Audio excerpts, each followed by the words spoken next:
30 de diciembre de 1966, en medio de la guerra en Vietnam, comenzó a usarse un tanque que cambiaría todos los conceptos relacionados con las tropas mecanizadas en el ejército de la URSS. Anteriormente, los tanques soviéticos se dividían en tres categorías: ligeros, medianos y pesados. Este nuevo tanque era tan rápido como los ligeros, pero estaba equipado con armas increíblemente poderosas, como las de los pesos pesados. Así nació el T-64. Crearon una máquina de nueva generación, pero con un formato clásico. El T-64 era el principal tanque soviético.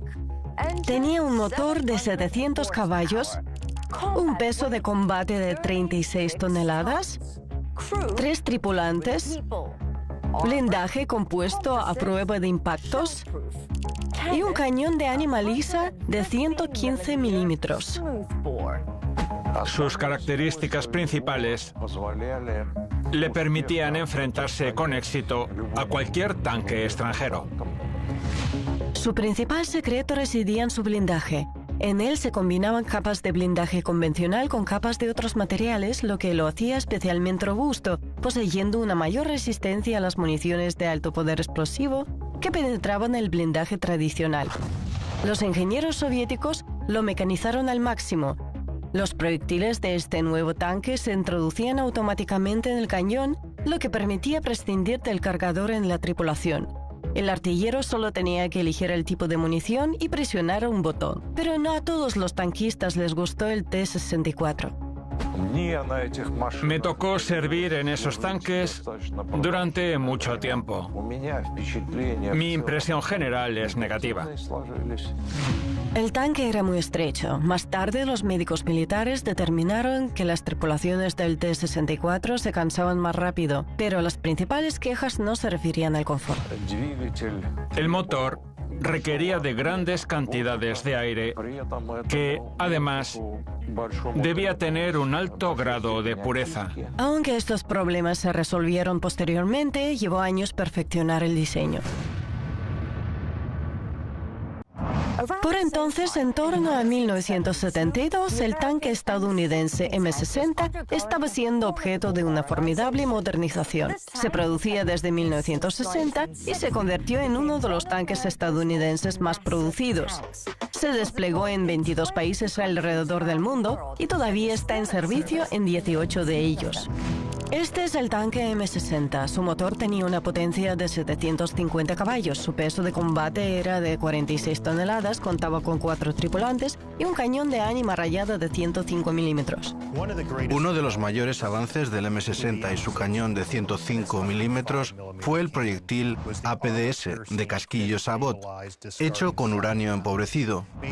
Estos proyectiles se despliegan cuando son disparados, dejando solo este núcleo de uranio empobrecido, capaz de penetrar un tanque.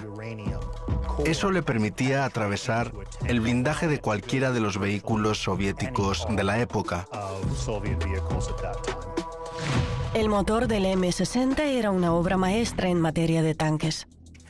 En realidad, este motor comenzó con el tanque M46 y se fue desarrollando a lo largo del tiempo con los modelos M47, M48 y por último el M60. Comenzó como un motor de gasolina y acabó siendo un motor turbodiesel de 750 caballos. El orgullo de los ingenieros estadounidenses era el blindaje especial del M60. El blindaje de este tanque es muy resistente. El blindaje frontal tenía un espesor efectivo de 250 milímetros con inclinación, lo que lo convertía en un tanque formidable. En el mismo año, 1972, 150 de los nuevos tanques estadounidenses le fueron entregados a Israel justo antes del conflicto que más tarde llamarían Guerra de Yom Kippur. Otoño de 1973. En el desierto del Sinaí y los altos del Golán aumentan las tensiones. Hay cientos de miles de soldados y oficiales, así como varios miles de tanques. Y nadie piensa retirarse. El 6 de octubre, día de la expiación o Yom Kippur, el más sagrado para los judíos, Egipto y Siria atacan a Israel desde 2 puntos. Antes del conflicto, Egipto había recibido más de 1.000 tanques T-54 y T-55 de la Unión Soviética, así como 400 tanques T-62. Sin embargo, la aparición del M-60 estadounidense fue una desagradable sorpresa para los árabes. Estos tanques fueron usados por primera vez durante la guerra de Yom Kippur. Los israelíes los llamaban Magog, así los bautizaron, y algunos de ellos incluso fueron modificados con diseños propios. La derrota árabe en la gran batalla de tanques se saldó con pérdidas en una proporción de 2-1. Perdieron más de 1.700 tanques y vehículos blindados, mientras que Israel perdió solo 810. Y es que a diferencia de los vietnamitas que habían recibido suministros de T-54 y T-55 con anterioridad, sirios y egipcios no tuvieron tiempo para familiarizarse con ellos y tardaban mucho en repararlos. La gran mayoría de los tanques quedaron inutilizados por razones técnicas o como resultado de daños menores. Un número importante fue capturado por el enemigo, es decir, por Israel. Los israelíes lograron cruzar el canal de Suez. Usaron tanques capturados que los egipcios confundían con los suyos. Avanzaron a lo largo de la orilla del canal, destruyendo los sistemas de misiles antiaéreos, y el tercer ejército egipcio en el Sinaí quedó rodeado e indefenso. Al principio, la ofensiva de tanques árabes amenazó con destruir el Estado de Israel, que por entonces ya era sospechado de poseer armas nucleares. Los generales israelíes se dirigieron a la primera ministra Golda Meir y le comunicaron que en aproximadamente una semana el ejército israelí sería empujado hacia el mar y el país dejaría de existir. Fue entonces cuando la revista Time publicó una foto de un caza Kfir israelí armado con 2 bombas atómicas, cuya existencia Israel no admitía, pero que de hecho sigue teniendo hoy. La idea era bombardear la presa de Asuán, en las cercanías del canal. Como resultado, podrían haber muerto hasta 200.000 personas. Y la amenaza funcionó. Los egipcios suspendieron temporalmente la ofensiva. Y luego, en consecuencia, sufrieron grandes bajas. La guerra de Yom Kippur obligó a las superpotencias mundiales a buscar un compromiso, quizá por la primera vez desde la Segunda Guerra Mundial. La reacción de Estados Unidos fue: estamos hartos de que egipcios e israelíes actúen como niños y se peleen todo el tiempo, y que nosotros por su culpa tengamos que iniciar una guerra nuclear. Así que la URSS se puso firme con los árabes y Estados Unidos hizo lo propio con Israel. Mientras los viejos T-55 soviéticos luchaban a muerte contra los nuevos M-60 estadounidenses en Oriente Medio, en la URSS ya había entrado en servicio un tanque que más tarde se convertiría en leyenda.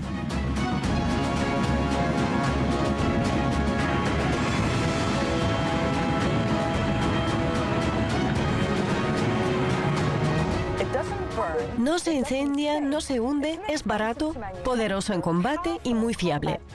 Estoy hablando del T-72, el equivalente al Kalashnikov en el mundo de los tanques.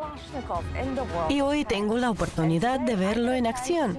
Pero antes vamos a conocer más datos sobre él.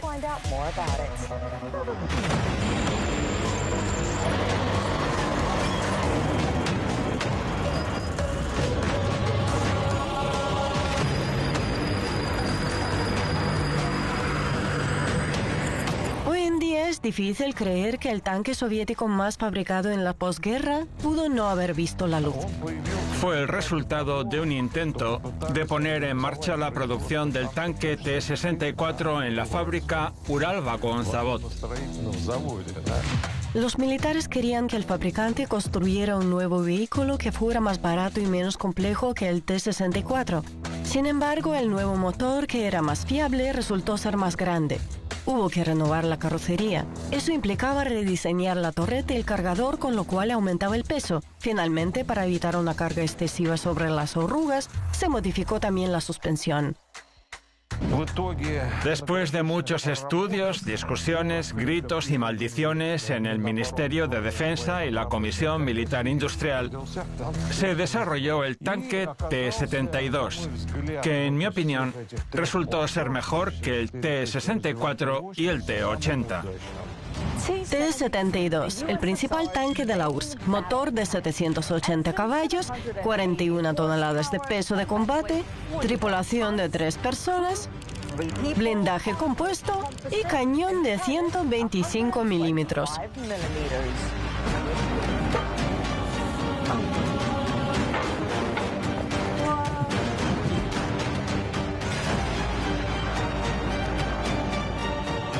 Con cuidado. No se preocupe. Allí voy.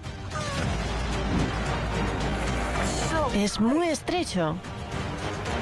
Si pesara un par de kilos más, no cabría, en serio.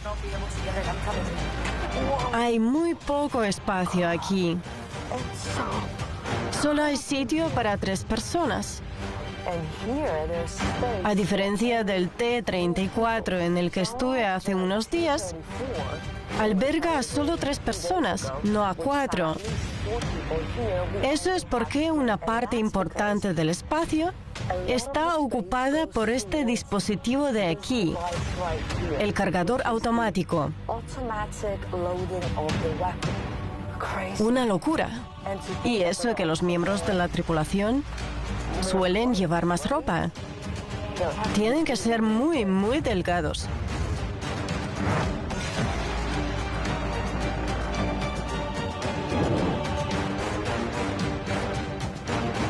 Estoy en el polígono de entrenamiento del 38º Instituto de Investigaciones y Pruebas de Vehículos Blindados del Ministerio de Defensa ruso. De hecho, aquí es donde se han puesto a prueba todos los tanques rusos desde los años 30. El lugar cuenta con todos los tipos de obstáculos que uno puede imaginar. Vamos a echar un vistazo a algunos de ellos.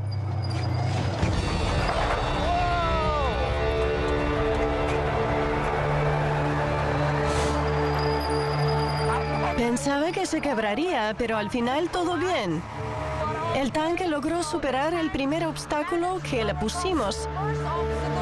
Era fácil, por lo que era de esperar que lo pasara sin problemas. Pero el próximo será más alto y no tan suave.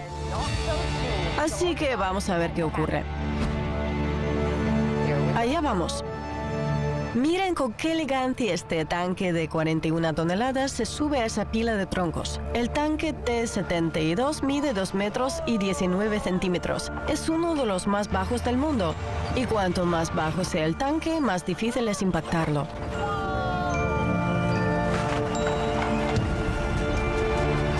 Como pueden ver, ha conseguido superar el segundo obstáculo que le pusimos.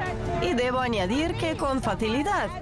A pesar de que se trataba de una superficie irregular y de que el muro medía alrededor de 1 metro. Buena máquina, sigamos.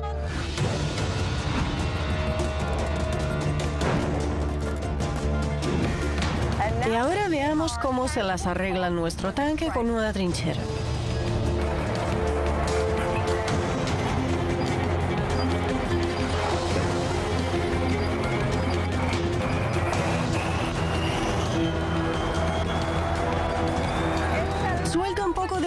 Un poco de calor, pero como vemos, pasó por encima de la trinchera con mucha facilidad.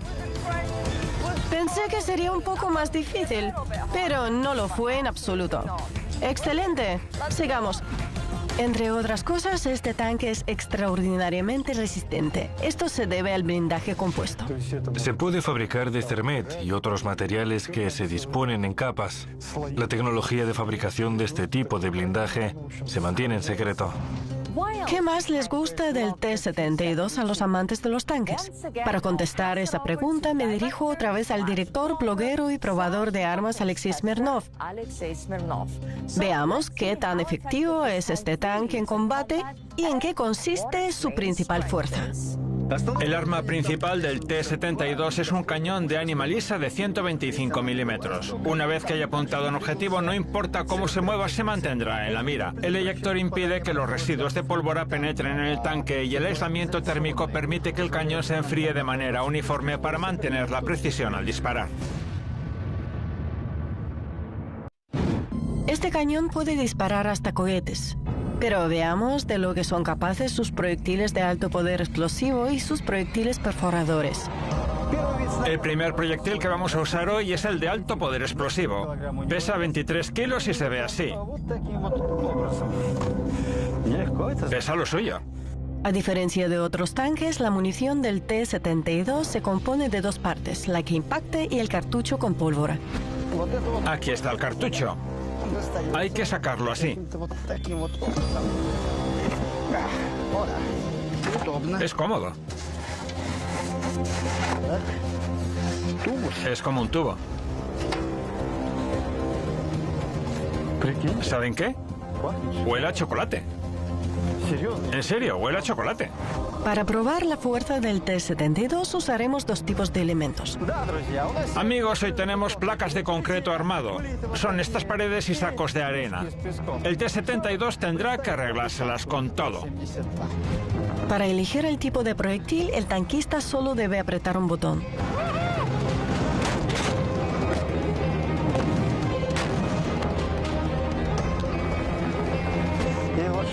Miren lo que ocurrió. El proyectil dio abajo y todo salió volando. Un proyectil fue suficiente para destruir un refugio hecho con sacos de arena que puede proteger hasta de las ráfagas de una ametralladora de gran calibre. Todos los maniquís ocultos tras los sacos resultaron dañados. Veamos qué pasa con una estructura de concreto armado. Vamos a disparar a esta estructura con un proyectil de alto poder explosivo. Hora de apretar el gatillo.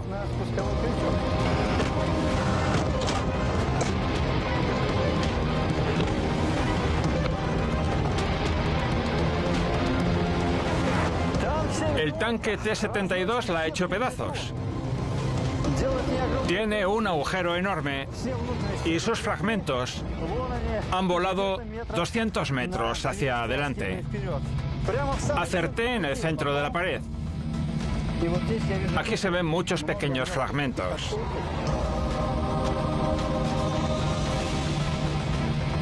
Aquí están. Ahora le dispararemos a la misma estructura, pero esta vez usaremos un proyectil perforador.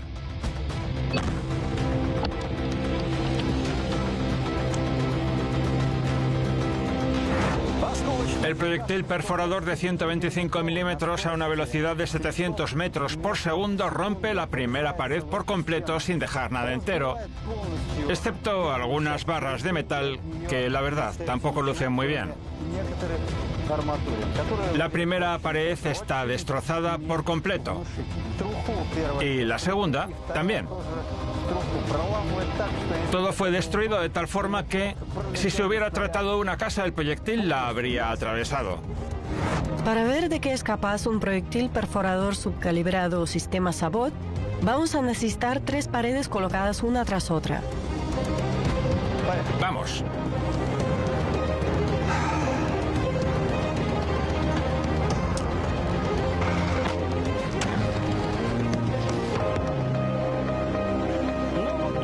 Bueno, es obvio que se trata del impacto de un proyectil subcalibrado Sabot. Perfora una pared, luego otra y otra. En fin, que las atraviesa muy bien. Por último, el T-72 les disparará estas 3 estructuras de hormigón con un proyectil de alto poder explosivo y luego con otro perforador para ver las diferencias entre ellos.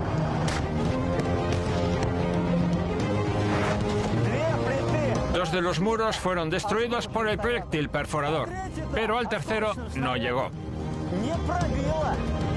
Es decir, el proyectil subcalibrado penetra los 3 muros y el de alto poder explosivo 1, pero con garantías.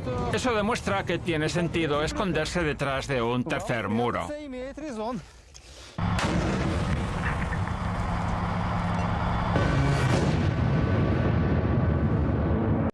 En 1979, el mundo estuvo de nuevo al borde de una catástrofe. A petición del gobierno afgano, la URSS envió tropas al país. La Unión Soviética se planteó en varias ocasiones la necesidad de intervenir. Se sabía de manera fiable que en Afganistán se preparaba un golpe de Estado proestadounidense y un posterior despliegue de misiles de medio alcance. En otras palabras, se trataba de misiles que estarían casi a las puertas de la Unión Soviética. No teníamos con qué defendernos frente a esos misiles. Washington acusó a Moscú de agresión. Hubo un fuerte intercambio de protestas, seguido de un boicot a los Juegos Olímpicos de verano en Moscú. Una nueva ola de la Guerra Fría recorrió el mundo. En el contexto de esta escalada de tensiones, la noticia de que Estados Unidos había probado un nuevo tanque, el M1, pasó desapercibida.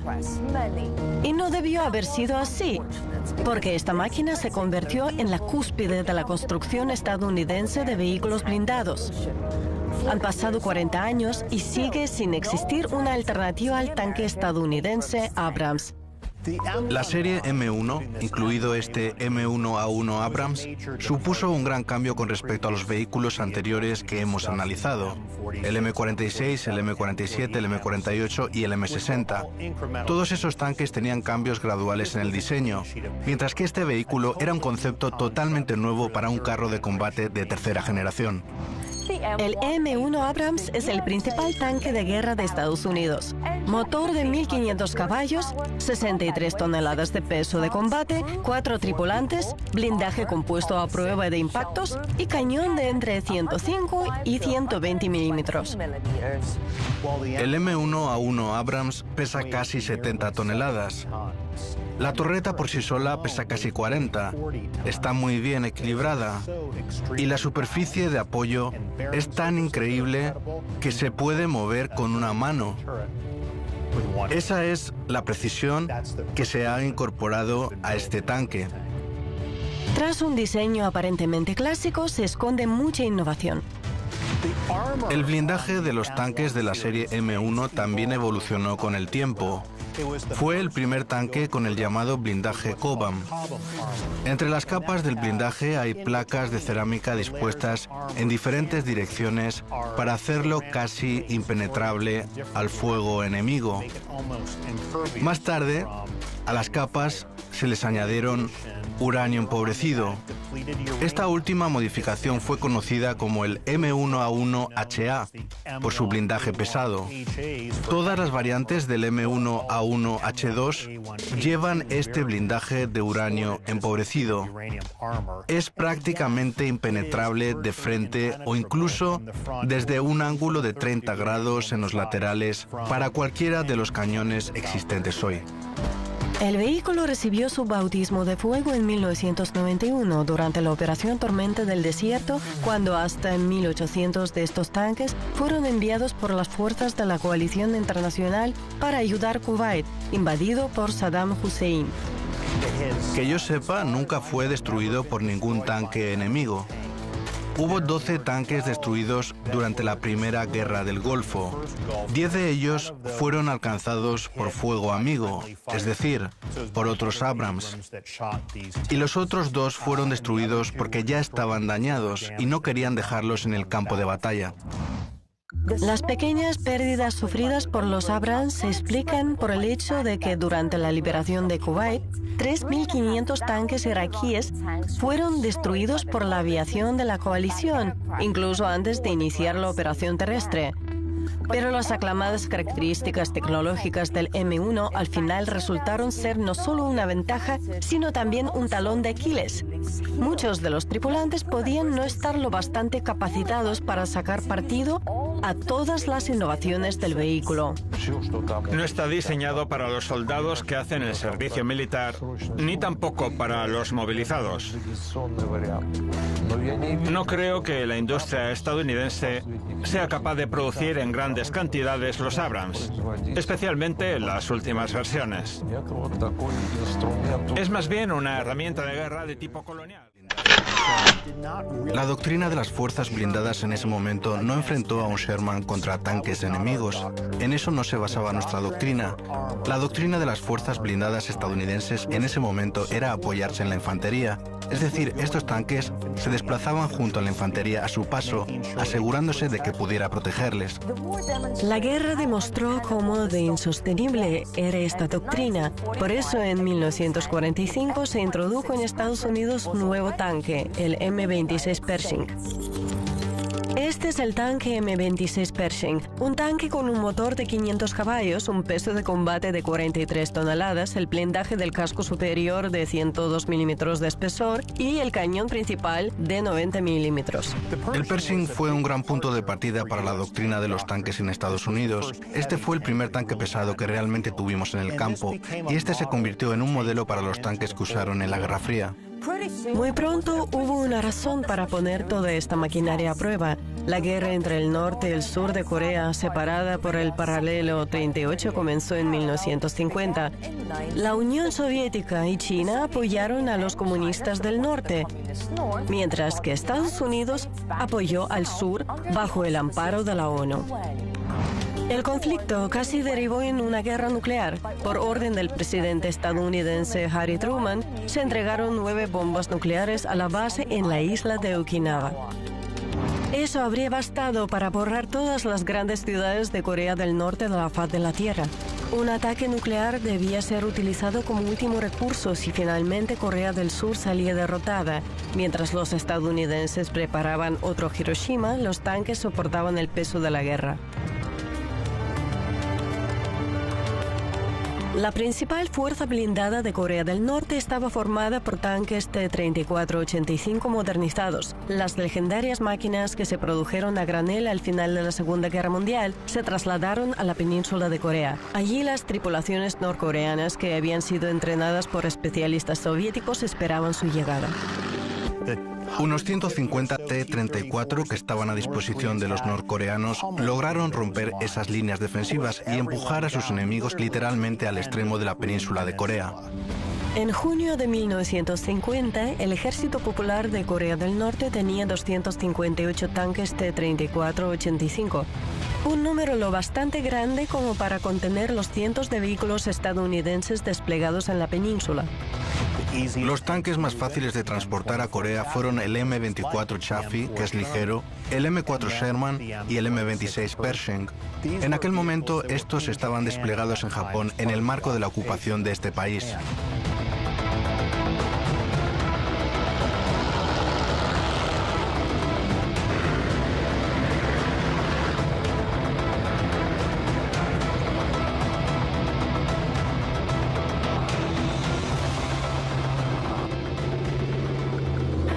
Los primeros viajeros europeos que pisaron tierra coreana a menudo la comparaban con un mar congelado tras una tormenta. La península coreana está cubierta de cadenas montañosas que ocupan 2/3 de su territorio. Por tanto, los tanques tenían que desplazarse con facilidad por esos terrenos tan accidentados. ¿Hasta qué punto lo lograron nuestros T-34? Vamos a verlo.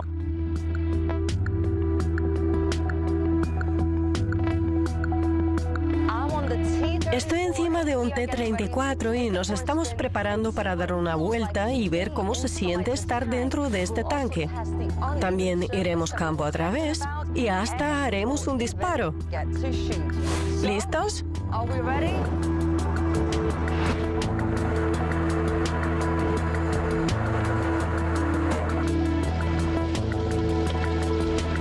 Es difícil de creer, pero este tanque, que salva fácilmente los obstáculos en el campo de tiro de Kubinka en la región de Moscú, tiene más de 77 años.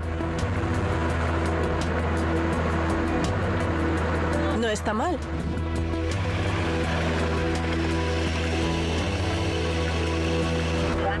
A mi izquierda se encuentra la persona que conduce, detrás la que apunta y a mi espalda el que dispara.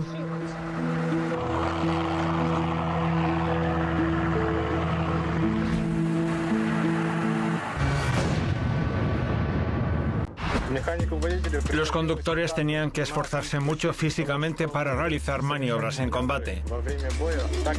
Al no haber transmisión automática, tenían que cambiar de marcha manualmente y era muy difícil tirar de las palancas al arrancar y detenerse. Uno de los puntos débiles del T-34 es que no puede disparar en movimiento, debe detenerse. Entonces el comandante dice corta, es decir, hacer una parada corta. Por cierto, tiene un cañón de 85 milímetros que al parecer puede penetrar fácilmente el blindaje frontal de 10 centímetros de los Tiger alemanes a una distancia de 1 kilómetro. Así que vamos a comprobar la precisión del T-34. A su orden. ¡Fuego!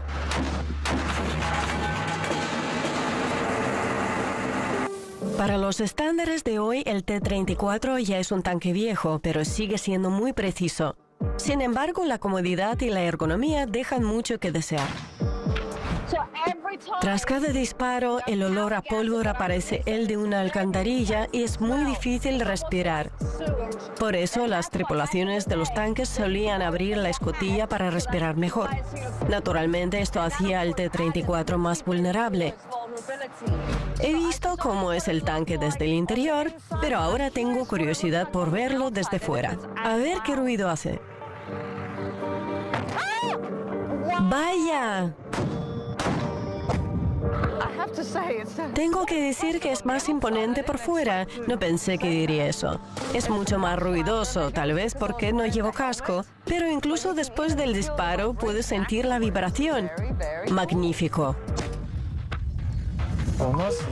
Debido a una óptica inferior, a veces necesitaba 2 disparos para acertar. El primer disparo podía acertar o fallar, pero el segundo siempre daba en el blanco. Los Sherman y Chaffee, que en su día fueron los principales carros de combate de las fuerzas blindadas de Estados Unidos, fueron prácticamente inútiles frente a los T-34. Para derrotar a un T-34 tenían que realizar al menos 3 maniobras. Un miembro de la tripulación del Sherman recordaba: emboscamos un T-34, le disparamos a las orugas y se detuvo. Con la segunda ronda lo alcanzamos por debajo de la torreta, inmovilizándolo. Entonces nos movimos a un lado y disparamos. Eso demuestra que el T-34 era muy superior al Sherman. El T-34 se encontró finalmente con un digno oponente el 17 de agosto de 1950. Los T-34-85 del Regimiento 107 de tanques atacaron las posiciones de la Primera Brigada de Marines estadounidenses en la cabeza de puente de Busan. Los tanquistas norcoreanos, acostumbrados a ganar, y al ver lo que les pareció un M-24 Chaffee, se lanzaron al combate con confianza, pero se equivocaron. Aquellos eran M-26 Pershing, cuyos cañones de 90 milímetros podían penetrar hasta 3 T-34 de un disparo. El Chaffee no tenía ninguna posibilidad. El M4 estadounidense no era capaz de resistir la potencia de fuego y el blindaje del T-34. El Pershing era el único tanque que podía plantar cara al T-34 de forma consistente. Lo único bueno de estar dentro de un Pershing era que no había mucho que pudiera destruirlo. Era un tanque más seguro. Su frontal tiene un blindaje extremadamente grueso, de casi 20 centímetros de grosor y 10 centímetros en las partes inclinadas. Los laterales eran más vulnerables. Las orugas de un tanque son siempre vulnerables ante casi cualquier arma. Pero en lo que respecta a las amenazas críticas, cuando este vehículo participaba en combates, realmente solo era inferior a tanques pesados. Un cañón T-34 solo podía destruir un Pershing con un proyectil de subcalibre o de carga hueca. Tras la invención de esta última, el grosor del blindaje dejó de tener un papel decisivo. El efecto de la carga hueca, también conocido como efecto Monroe, se produce cuando toda la energía del explosivo se concentra en una sola dirección. Esto se consigue disparando un proyectil con una cavidad en forma de cono cuya base está orientada hacia el blanco. La munición basada en este efecto apareció ya en la Segunda Guerra Mundial. Los famosos Panzerfaust alemanes utilizaban proyectiles de carga hueca. Un solo impacto de la carga hueca era suficiente para quemar el blindaje frontal de cualquier tanque. Si eso ocurría, toda la tripulación perecía. La carga hueca, por ejemplo, en un misil guiado antitanque de calibre lo bastante grande, podría penetrar el blindaje hasta 1000 o incluso 1200 milímetros. Pero en 1948 los ingenieros del Instituto del Acero de Moscú ya sabían cómo proteger los tanques de los proyectiles con carga hueca. Supongo que esto es el blindaje reactivo. Efectivamente, así es como se ve un elemento del blindaje reactivo. Este es un elemento de la primera generación de un complejo de blindaje reactivo denominado Contact. El proyectil enemigo pierde su poder de penetración al impactar en dicho blindaje. Esta munición es capaz de penetrar al menos 300 milímetros de blindaje de grosor medio sin blindaje reactivo. Es un artículo bastante potente. Pero si hay un elemento de blindaje reactivo en el camino, explotará en el impacto.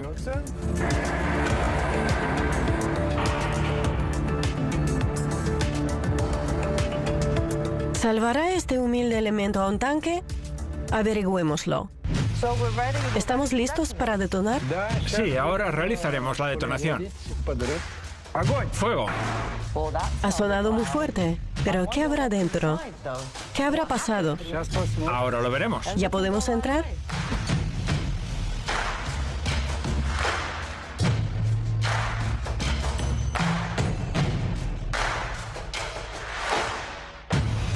El explosivo de protección funcionó muy bien. La explosión desvió el chorro de carga hueca, que es capaz de penetrar un blindaje de 30 centímetros de grosor. Y aquí no hay absolutamente nada. ¿Fue una gran protección? Sí, el chorro fue destruido por el blindaje reactivo. Pero el objetivo principal de los ingenieros durante la Guerra Fría era proporcionar protección contra las armas nucleares. El mundo pendía de un hilo, y la posibilidad de que estallara la guerra en Europa era muy real. En 1958, el ejército de la URSS introdujo el tanque T-55. Fue el primero del mundo en estar equipado con un sistema de protección antinuclear. Su cerebro, por así decirlo, era un sensor que captaba la radiación excesiva emitida por la explosión nuclear, tras lo cual el sistema detenía el motor y sellaba la cabina. Todo ocurría en una fracción de segundo. El T-55 fue el primer tanque del mundo capaz de realizar operaciones de combate en una guerra nuclear. Motor 580 caballos, peso de combate 36 toneladas, tripulación 4 personas, blindaje frontal 100 milímetros y cañón 100 milímetros.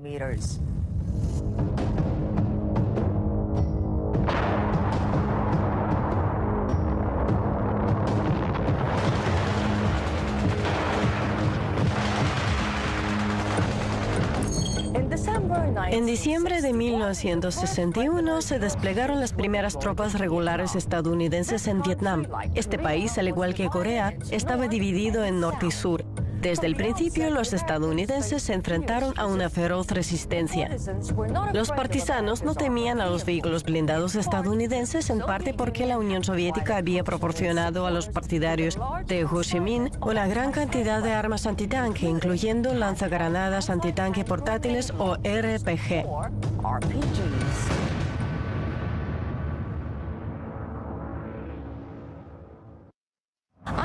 Le pedí a mi compañero Alexei Smirnov que probara esta formidable arma. Junto con su equipo ha probado cientos de sistemas de armas, desde rifles ligeros hasta potentes piezas de artillería pesada. ¿Pudieron estas armas haber decidido el resultado de la guerra de Vietnam? ¿Cuál es el principal secreto de las granadas propulsadas por cohetes? Alexei, ¿por qué te gustan tanto los RPG? El RPG-7 es mi arma favorita. ¿Por qué? Porque cuando sujetas este lanzacohetes en la mano, seguro que algo estalla. Vaya, si estalla. Quitamos el seguro, amartillamos y estamos listos para disparar. Hay que apuntar un poco más abajo. Empezamos, señores. ¡Fuego!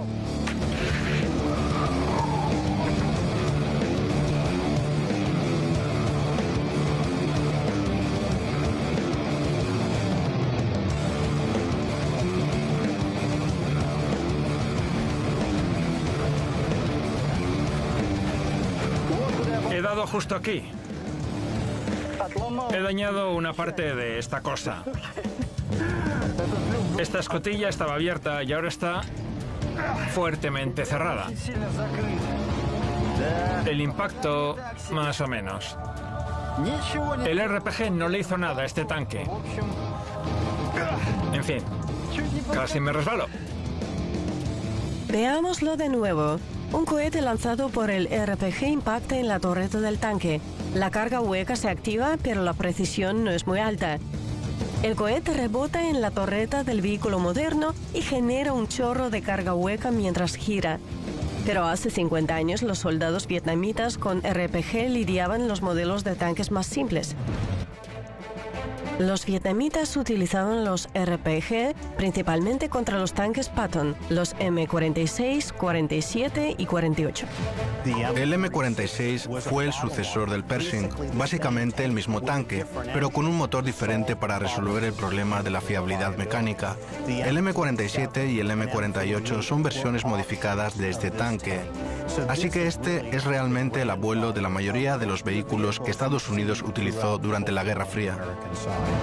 Los ingenieros armaron este tipo de tanques con torretas de una sola pieza, un potente cañón de 105 milímetros y un telémetro láser para el fuego de precisión, pero ninguno de esos accesorios fue útil en Vietnam.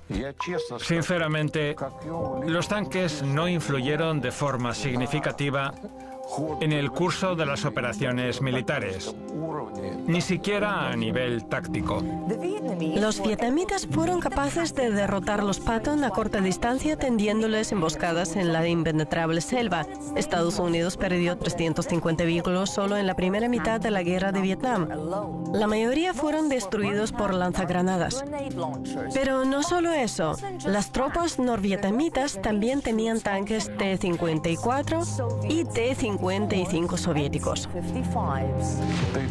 Los T-54 y T-55 demostraron ser vehículos fiables, preparados para el combate que cumplían completamente los requisitos de aquella guerra. Eran sencillos. Los vietnamitas aprendieron rápidamente a dominar su uso. Bueno, no sin motivo se hizo famosa a nivel internacional una foto en la que aparece la toma del Palacio Presidencial de Saigón. Se trata de un tanque soviético T-55 que rompe las puertas y entra en el territorio del palacio. Prácticamente es un símbolo de la victoria norvietnamita. La caída de Saigón significa la liberación de todo el sur del país, haciendo posible una nueva ofensiva, una ofensiva pacífica para un nuevo Vietnam.